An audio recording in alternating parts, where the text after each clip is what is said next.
Hello everyone and welcome to another video. This is the announcement of PonicLabs and its first office hours. As some of you know, I have been involved in the hydroponic space for 10 years now, and I have done a lot of experiments and grown a lot of food as well. And I decided to start my own enterprise in this space. And yeah, this is the first showcase of this enterprise, so you guys can understand a little bit what we're about and what we want to do. So PonicLabs is an enterprise of engineers where we explore and experiment with novel and alternative cultivating methods without the use of soil. Our mission is that we're an agri-tech company focused on developing sustainable hydroponic methods, designs, techniques, and processes. Our long-term vision is ensuring that hydroponic-based controlled environment agriculture or indoor agriculture technologies complement regenerative soil farming practices in our struggle against climate change and famine. Our business model is that we're currently a bootstrapped enterprise. We aim to explore a sustainable business model, for example, through online courses, books, consulting, technical advising, trainings and workshops, etc., to finance our own research and development, our free library, and future humanitarian collaborations with national and international partners. As philosophy goes, our key assumption is that we are collectively on track to miss all our climate target goals, while arable land is being degraded and unable to sustain harvests at an unprecedented rate. We understand that energy and resource extraction costs of contemporary industrial and hydroponic farming, which use mineral and inorganic fertilizers and produce polluted runoff. We recognize that any innovations in farming must be balanced with free access to knowledge and expertise, and areas most at risk need to be at the forefront of promising pilot projects and initiatives. Lastly, we prioritize low-tech but highly technical expertise and wise solutions in order to reduce material needs and complexity and to increase robustness and resilience. So this is a little bit of the introduction about PonicLabs and our mission and goals and philosophy. A bit of the history of PonicLabs is that me and Martin, we co-founded this back in 2018. And our idea first was to create this Spanish course about aquaponics, growing plants and fish simultaneously in a constructed ecosystem.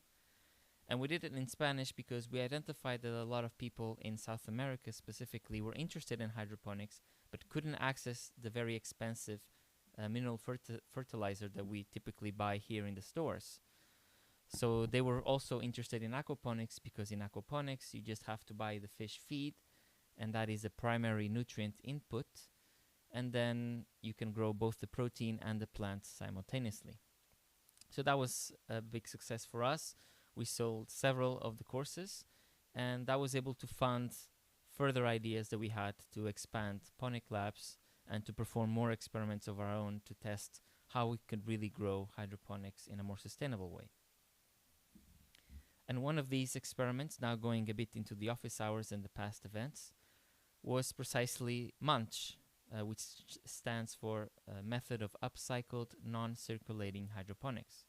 Basically, a completely passive and organic hydroponics system. So here this is an experiment that I did in 2023, but only in 2024, so last year was I able to finish the technical report and self-publish it. And here you can see a diagram more or less of how it works that was done by Akash, our team member. And yeah, so we take organic waste and we converted that into a liquid fertilizer completely in a passive way without adding any energy or electricity, not aerating the water where this happened, not moving the water through pumps, etc. And then that fertilizer, we did several experiments to understand how it could be made to grow the plants and how it could not be made to grow the plants. To understand the mechanism that would allow us to grow this passively as well. So the plants that did grow successfully were also, that was also completely a passive system. No added air pumps, no added water pumps. We did have some artificial light, but that could have easily have been grown outside, as we also did. And we grew these plants also in a completely inert substrate. One was beach sand, and the other was a typical hydroponic mix of cocoa and perlite. So we're very excited about this because this opens up a lot of possibilities. Suddenly, we could grow anywhere, just take waste from some place and convert it. We don't need constant energy or electricity, which means we can grow more remotely as well and in places that cannot access typical fertilizer. But this is still an experiment and a pilot system, let's say.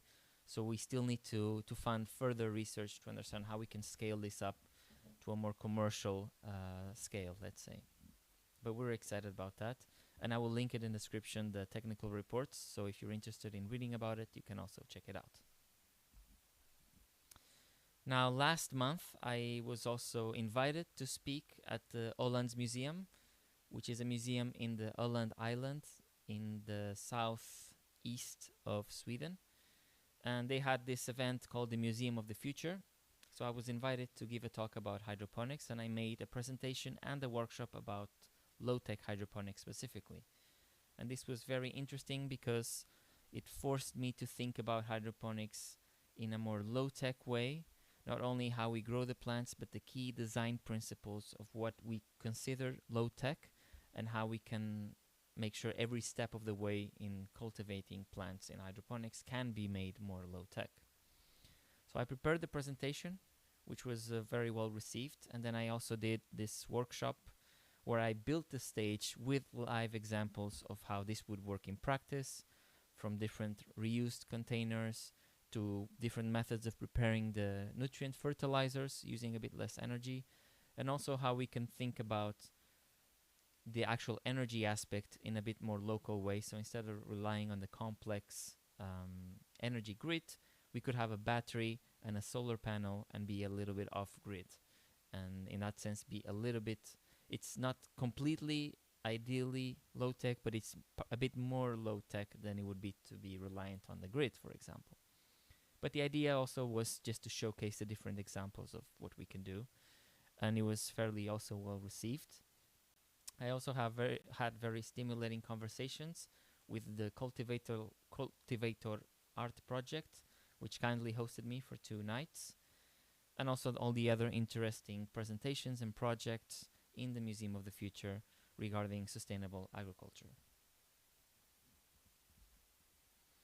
Then also recently we had a meeting with Change Food for Good, which is a non-profit that takes students in New York specifically and retrains them in the field of farming and urban farming more specifically. So here we discussed a little bit guest speaking opportunity so the students can learn about all the experiments we've done at PonicLabs about sustainable hydroponics and how they could replicate them somehow in their own studies in New York, which is very exciting. So I'm looking forward to making this happen. I've also had a meeting with Nova University. This is my old university. And here we discussed a bit more potential research projects and publications through the infrastructure that the university already has, so that any future experiments we do that we may collaborate with the university can also reach a wider audience through the academic pipeline. Then we're also working on a collaboration with Alternative Planters, which is a design group, I guess, which takes more of an approach. They're more interested in the solar punk aspect of design for now, but they did a lot of designs of hydroponic systems. So we decided we could collaborate and make some of our own experiments made into these nice, beautiful hand-drawn sketches and diagrams and infographics to help people understand a bit more about what we're doing in PonicLabs in a more engaging and visually pleasing way. And now on the ongoing project, we are working on a solar punk farming book. And this is meant to be a comprehensive book introducing both low-tech and high-tech soil farming techniques, technologies, and wisdom. So think about how right now when we think about sustainable farming, for example, we might think about permaculture, and then maybe in the future we might imagine that we can somehow make some of this high-tech a bit more sustainable, like relying on solar energy, or even flying drones. So wild ideas like that. But also taking inspiration from old practices, like ancient practices from thousands of years ago, and combining all of that into a very nice book where you are exposed to all of these ideas, and then you can decide which one fits better your particular use case. So we are planning on having this ready by the end of the summer of this year. And this is the cover art that was done by Akash, our latest team member. And yeah, we are hoping to announce this more at our website and our newsletter if you're interested. We're also still working on our public library and some learning programs. So our library is meant to be an advanced free library with all the detailed information on all the hydroponic concepts and knowledge. And this would be for free for everybody on our PonicLabs website. And then eventually we would make also some digital and printed books to be sold to help us finance our research and development that we are still interested very much in doing. At the same time, we are preparing these learning programs. These can include seminars, trainings, and workshops. And these are designed to equip individuals and organizations with the knowledge and skills so they can implement these sustainable hydroponic methods and techniques in their particular use cases. Both of these we're aiming to have ready around the fall of this year, although I would say some of the learning programs will probably be ready later, more towards the winter of this year. But these are our targets for now, so that's what you can expect us to be busy with for the next month. And finally, we have made a newsletter. So the idea of this newsletter is that you will, if you're interested in keeping up with us and you don't want to necessarily keep up with my YouTube channel or go check our website every so often, you can just register on the newsletter. And when there is something relevant that we have done or that we have started, we will communicate that with you. But we are intending this to be a very low intensity newsletter. I don't want to do what many other newsletters do, which is spam you constantly with emails. We are aiming maybe once a month or maybe once every few months to send you stuff as we finalize our ongoing projects. So yeah, we really don't want to be emailing you so much. We just want to email you when something really is worth emailing about. So if you're interested, you can check the link or scan the QR code and register there. And that is pretty much it. Thank you for your time. We're very excited to start with this PonicLabs journey and to expand our reach and to be able to do some more experiments as well so we can push sustainable hydroponics even further. But thank you for your time, and if you just want to check up on us every once in a while, check out the newsletter if you just want to see what we're up to. But again, thank you for all the support so far and your attention, and see you in the next video.